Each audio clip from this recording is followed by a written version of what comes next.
iRobot Roomba Combo J7 Plus promises a true hands-free vacuum and mop with AI obstacle avoidance, a fully retractable mop that lifts away from carpets, and a self-emptying base that keeps your hands clean for up to 60 days. Either we have finally reached hassle-free floors, or we are buying into expensive confusion. On paper, it is 10x suction versus Roomba 600 series, precision vision to dodge cords and pet waste, and a clean base that auto-evacuates the bin. Sounds criminally generous, right? But here is the thing, combo bots are notoriously tricky. A lot can go wrong when you mix water, carpets, and tangled cables. I spent 3 weeks running this through daily routines, pet mess tests, and stress mapping in a lived-in home. I have put the direct link to check current pricing in the description, but before you click anything, let me show you what I discovered after 3 weeks of testing. Here is what this robot claims to do. It vacuums carpets and hard floors, mops hard floors without wetting rugs thanks to a mop arm that lifts up on top, avoids common obstacles like cords, socks, and even pet poop, and empties itself so you rarely touch dust. Key marketing promises: obstacle detection smart enough to identify pet waste and wires. Fully retractable mop to keep carpets bone dry. Up to 60 days hands-free with a clean base. Smart maps, room-by-room cleaning, voice assistant support. Sounds slick, right? But here is where things get interesting. How much of that is daily life proof and how much is glossy brochure math? Reality check. They claim reliable obstacle avoidance, even pet poop. What you actually get is best-in-class avoidance most of the time, with occasional misses on ultra-thin black cables or objects in low light.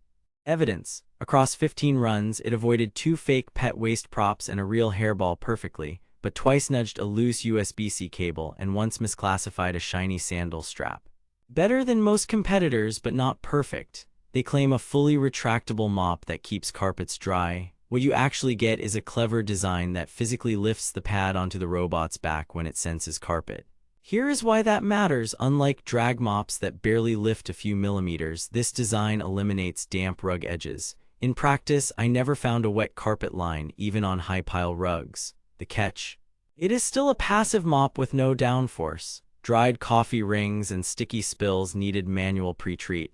It is a maintenance mop, not a miracle scrubber. They claim up to 60 days hands-free cleaning. What you actually get depends on your household. Here is where it gets mathematically impossible for some users. 60 days assumes light debris loads. In a 2-pet home running 5 times a week, the bag filled in just under 4 weeks. If you have long hair or heavy shedding, expect 30-40 days, not 60. The auto-empty cycle is loud for about 10 seconds like a hair dryer. Not a deal breaker, but do not schedule it at 2 a.m. They claim 10x suction and superior cleaning. What you actually get is excellent debris pickup on carpets thanks to the dual rubber brushes, and solid on hard floors with occasional snowplow effect on larger crumbs before it catches them on the second pass. Edges are decent but not perfect. Baseboards still hold a line of dust that the side brush cannot always flick inward on the first try. They imply full automation. Here is the plot twist. Unlike Ultradox from Roborock or Ecovacs, the J7 Plus does not wash the mop or refill water. You must rinse the pad and top off the tank yourself. So yes, it is hands-free for vacuuming, not for mopping. Obstacle avoidance. The camera-based precision vision does real object recognition. It consistently routed around socks, shoes, and power strips left in the middle of the floor. Low black cables on dark floors remain the Achilles heel, but it is notably better than LiDAR-only bots that just bump and pray. iRobot also backs pet waste avoidance with a replacement promise in eligible regions, which tells you they trust the system. Vacuuming performance. On medium pile carpet, it pulled up embedded crumbs and pet hair on the first pass more often than not. The dual rubber brushes resist tangles better than bristle bars. I only had to clear a long strand once in 3 weeks. Hard floors were clean, though large cereal pieces took 2 passes if they got pushed. Mopping. The retractable arm is the star. It actively lifts fully when transitioning to rugs, and I never saw damp transfer onto carpet. Water distribution is even, but there is no active scrubbing. For daily dust and footprints, it is fine.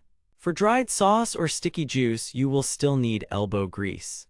Battery and dock. Runtime handled my 1100 SQ-FT main level in a single go at standard power. Larger homes rely on recharge and resume, which worked reliably. The clean base emptied after most runs. The burst is loud but brief. Bags are a recurring cost, so factor that into ownership, app, and smart features.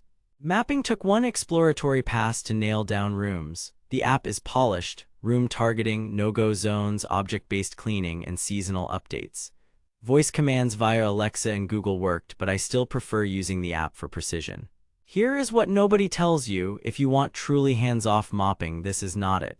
If you want the safest carpet protection and the smartest avoidance today, this is near the top. Recommendation: buy with caution, targeted to the right user. If your priority is obstacle avoidance and carpet-safe mopping with excellent vacuuming, the Roomba Combo J7 Plus delivers.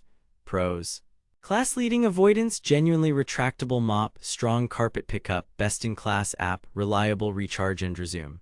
Cons: expensive, no auto wash or water refill, mopping is maintenance level only, clean base bags add ongoing cost, edge cleaning is just okay. Value check: if you find it discounted into the mid to high 600s, it is compelling. If it is near flagship pricing, consider saving for a dock that washes and refills like Robotic S8 Pro Ultra or Dream L10s Ultra, if mopping automation matters. Otherwise, for pet homes and rug-heavy layouts, this earns its keep. Stay savvy out there. Thanks for watching. If this review saved you from wasting money or helped you find something actually worth buying, I have put the link to check current pricing and read more reviews in the description. And hey, if you do decide to buy through my link, it helps fund these investigations without costing you extra. Got questions or want a head-to-head against the Robotic S8 series? Drop them in the comments and subscribe so you do not miss the next deep dive. I will see you in the next one, where we turn more marketing into measurable results.